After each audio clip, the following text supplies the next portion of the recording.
Before we go on to learn about how to use the Object Manager configuration, I first want to introduce a tool that allows us to experiment with the Object Manager directly, without much overhead. With this tool, we can ask the Object Manager for object instances and can check if the returned objects match our expectations. And we can also do more. For example, query the Object Manager configuration. I use this a lot and find it a great productivity enhancement. The tool I want to introduce is called a REPL, and probably you are somewhat familiar with it already, even though maybe not under this name. The acronym REPL stands for Read Eval Print Loop.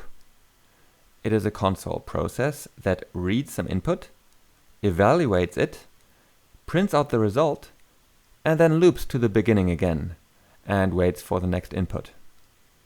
One commonly known REPL is the browser JavaScript console.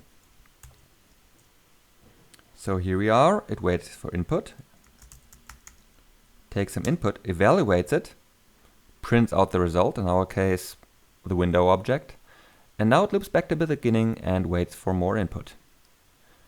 REPLs exist for almost all languages, and there also are PHP REPLs. The one I use the most is bundled with a wonderful open source tool called n98 magerun2, which can be found on GitHub or on magerun.net. So here is the magerun.net download page, and this is the GitHub repository. The tool has great documentation. Right, so there's really a lot there, it's well written. And if there's enough interest, we will also create more videos on magerun2. So let's begin by following the installation instructions. I'll use curl.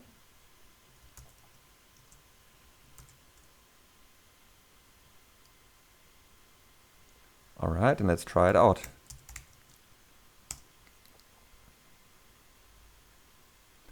As you can see, there really are a lot of commands.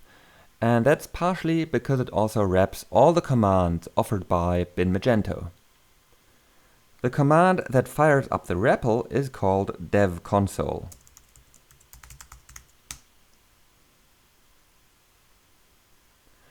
What makes this particular PHP REPL so handy is that it is started with an initialized Magento runtime. This means the autoloader is set up, the Magento configuration is loaded, and we can go right ahead and start using it as if we were writing code in a PHP file, for example. So, to get an instance of the Object Manager, we can use the static method Object Manager getInstance.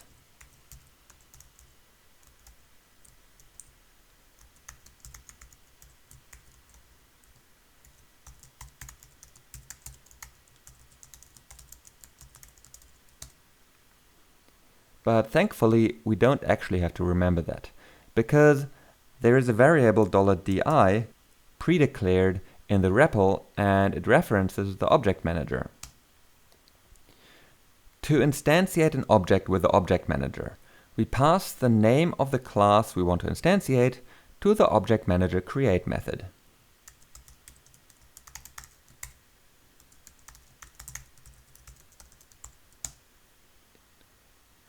The datetime class I used here is a PHP built-in class, but we can instantiate any Magento or custom class in the same way.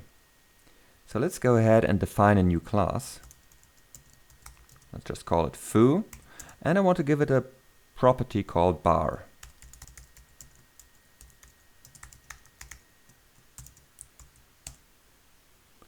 And to instantiate it, we'll call di create foo. And there it is. The REPL has readline support, so we can use the arrow up key and the arrow down key to navigate our command history. Now I want to assign our foo class to a variable. So we have state here. And now I want to mutate this, and I'll do that by setting bar to false.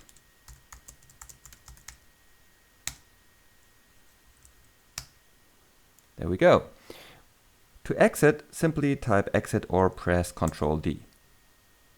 We will be using this REPL while we learn about the Magento Object Manager in the following videos. One more note before we wrap up.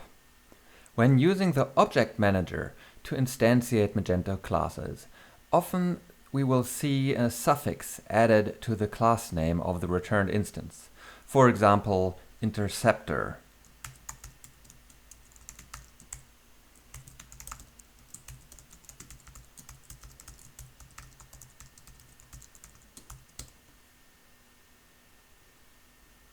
This suffix is created as part of Magento's plugin extensibility system by code generation. Until we cover that in its own videos, we can simply ignore the suffix and treat the return type as if it were a regular Magento catalog model product instance. The following videos will do so too. Be assured that when the suffix becomes important, it will be mentioned explicitly.